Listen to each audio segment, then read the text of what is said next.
పినిపే విశ్వరూప్ గారు వారు అమలాపురం శాసనసభ నుండి పోటీ చేస్తున్నారు, వారు గెలవబోతా ఉన్నారు. అలాగే కారుమూరి నాగేశ్వరరావు గారు వారు తణుకు నుండి ప్రాతినిధ్యం వహిస్తా ఉన్నారు, వారు రాష్ట్ర మంత్రి, వారు ఓటమి చవిచూడబోతా ఉన్నారు.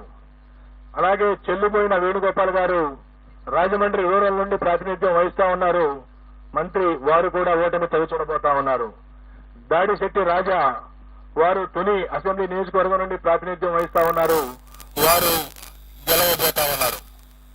అలాగే కొట్టు సత్యనారాయణ రాష్ట్ర దేవాదాయ ధర్మాదాయ శాఖ మంత్రులు, వారు తాడేపల్లిగూడెం నుండి వారు పోటీ చేసి ఉన్నారు, వారు ఓటమి చవిచూడబోతా ఉన్నారు.